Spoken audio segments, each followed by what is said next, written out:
وہ کون تھا جو برطانیہ کے گول میز کانفرنس میں چیخ چیخ کر کہہ رہا تھا مجھے میرے ملک کی آزادی کا پروانہ دے دو یا دفن ہونے کے لیے اس سرزمین میں تھوڑی سی جگہ؟ وہ ہمیں بتائیں گاندھی جی کو مارنے والا ناتھورام گوڈسے کیا مسلمان تھا؟ اندرا گاندھی کا قاتل کیا مسلمان تھا؟ فرانس سے ملک کا راز بیچنے والا کیا مسلمان تھا؟ وہ کون تھا جو رنگون کی قید خانوں میں تڑپ تڑپ کر اپنی حب الوطنی کا اظہار ان الفاظ میں کر رہا تھا؟ عمر دراز مانگ کر لائے تھے 4 دن، عمر دراز مانگ کر لائے تھے 4 دن، 2 آرزو میں کٹ گئے 2 انتظار میں۔ السلام علیکم ورحمۃ اللہ وبرکاتہ۔ حامد و مصلی اما بعد، صدر محترم مشفق و مربی اساتذہ اکرام اور دور دراز سے آئے ہوئے مہمانان گرامی اور میرے دینی و ملی بھائیوں، آج کے اس 15 اگست کے موقع پر میری تقریر کا عنوان ہے مسلمان اور حب الوطنی۔ جب گلستان کو خون کی ضرورت پڑی سب سے پہلے گردن ہماری ہی کٹی، جب گلستان کو خون کی ضرورت پڑی سب سے پہلے گردن ہماری ہی کٹی، پھر بھی کہتے ہیں ہم سے یہ اہل چمن، یہ ہمارا چمن ہے تمہارا نہیں۔ محترم سامعین، جب نفرت و تعصب، فرقہ پرستی و تگ نظری کی فصل لہلہا رہی ہو، خیر پر شر کی حکمرانی اور نیکی پر بدی کی بالادستی قائم ہو، تب جھوٹ سر چڑھ کر بولتا ہے اور سچ کو سر چھپانے کی جگہ نہیں ملتی۔ یہی وجہ ہے کہ دنیا میں ہولوکاسٹ جیسے من گھڑت واقعات پر خون کے آنسو بہائے گئے، مگر پوری دنیا میں لاکھوں مسلمانوں کی نسل کشی اور خون آشام قتل عام پر کوئی ملال نہیں۔ اس ملک میں زرد صحافت اور زعفرانی میڈیا نے اسلام دشمنی اور مسلم مخالف پر تحریک ایسی چلائی کہ جو محب وطن تھا وہ غدار وطن ہو گیا، وہ جو دیش بھکت تھا دیش دروہی قرار پایا، وہ جو امن کا علم بردار تھا وہ دہشت گرد ٹھہرا، وہ جو ملک کا وفادار تھا ملک کا دشمن ہو گیا۔ جبکہ وطن سے محبت اور وفاداری تو ہمارا دینی فریضہ اور ہمارے رسول صلی اللہ علیہ وسلم کی سیرت ہے۔ آپ صلی اللہ علیہ وسلم نے مدینہ کو جب اپنا وطن بنایا تو وقت آنے پر کھندقیں کھود کر اور فاوڑے چلا کر اپنے ملک مدینہ کی حفاظت کی، اور ہم بھی اپنے رسول کے اس روایت پر قائم ہیں۔ محترم سامعین، یا کوئی زبانی جمع خرچ نہیں بلکہ سچی تاریخ کے بوسیدہ اوراق چیخ چیخ کر کہہ رہے ہیں اے باشندگان ہند، تم جہالت اور ناخواندگی کے گھٹ اندھیروں میں بھٹک رہے تھے، علم کی تابشیں ملک میں مسلمانوں نے بکھیری، تم وحشی پسماندہ تھے، تمہیں تہذیب و ثقافت سے مسلمانوں نے آراستہ کیا، تم پر ڈاکوؤں، رہزنوں اور قذافوں کی دہشت چھائی ہوئی تھی۔ اسلامی حکومت نے اس ملک کو امن و امان کا گہوارہ بنایا۔ 800 سال تک مسلم دور حکومت میں تمہیں جو عدل و انصاف ملا، رواداری و مساوات ملی، تمہیں جو اخوت و بھائی چارگی ملی، تاریخ اس کی نظیر پیش کرنے سے قاصر ہے۔ ہم نے جب ہوش سنبھالا تو سنبھالا تم کو، ہم نے جب ہوش سنبھالا تو سنبھالا تم کو، تم نے جب ہوش سنبھالا تو سنبھلنے نہ دیا۔ کیا خوبیاں تھی محمد بن قاسم میں؟ ان کی موت کے بعد سندھ میں برادران وطن نے ان کے مجسمے بنا کر ان کی پوجا کرنا شروع کی۔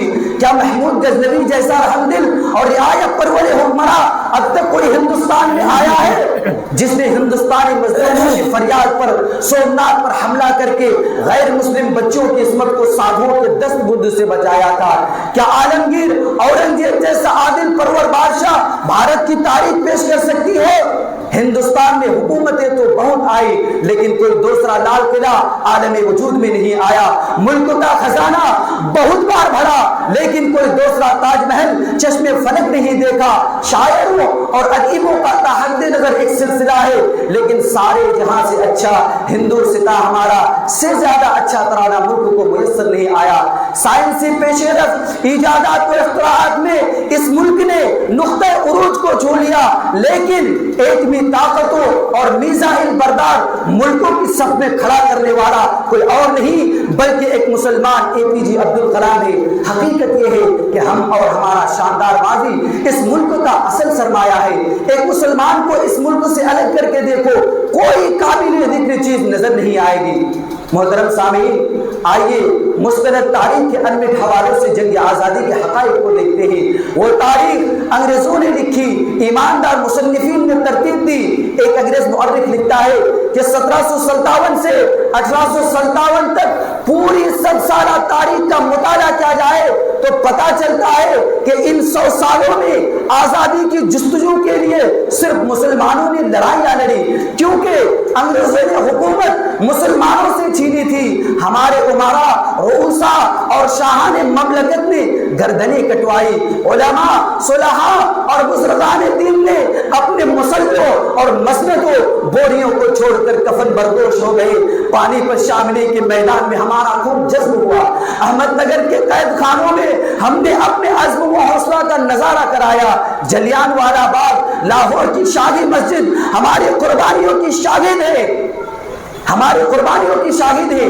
ہندوستان کی جس چپا پر بھی آپ جائیں گے یا کسی اینٹ کو اٹھائیں گے، وہاں ہمارے خون کی مہک اور ہمارے بزرگان دین کی گرم گرم آنسو کی نمی آپ کو ضرور ملے گی۔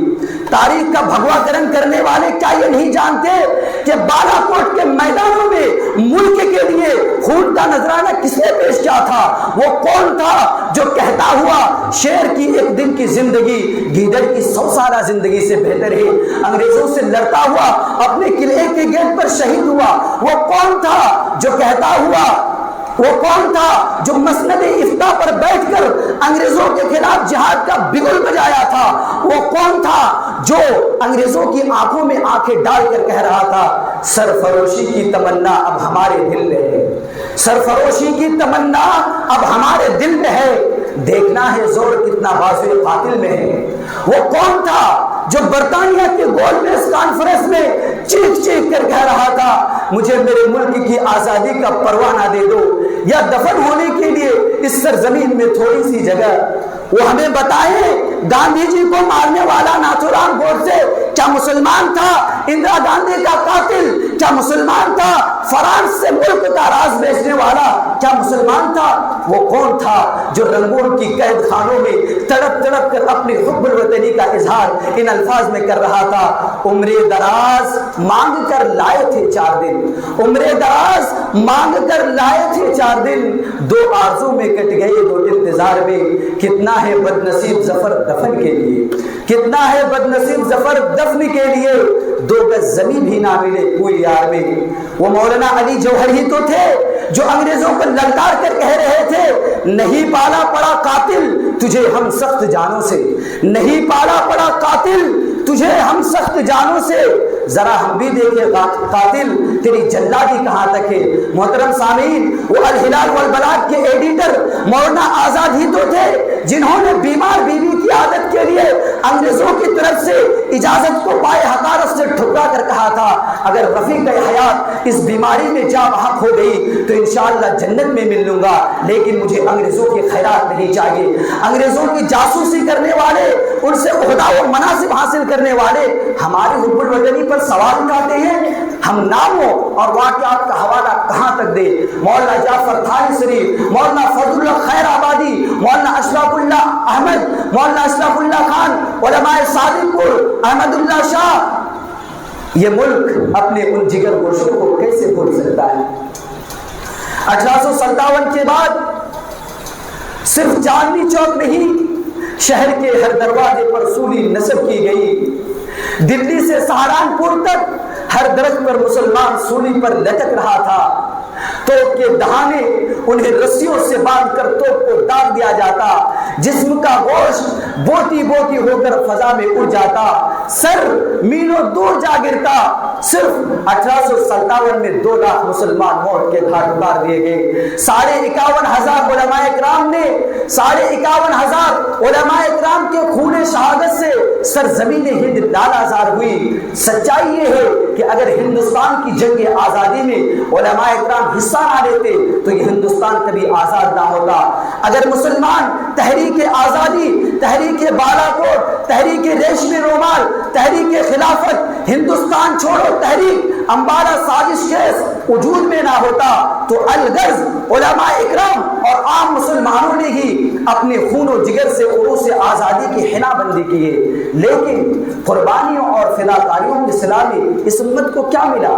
فسادات، جان و مال کی تباہی، ظلم و بربریت، عدم تحفظ، حق تلفی، الزامات۔ سچ کہا ہے شاعر نے، نجات پائی نہ ماضی کی تلخیوں سے کبھی، نجات پائی نہ ماضی کی تلخیوں سے کبھی، خوشی کا دور بھی آیا تو مسکرا نہ سکے۔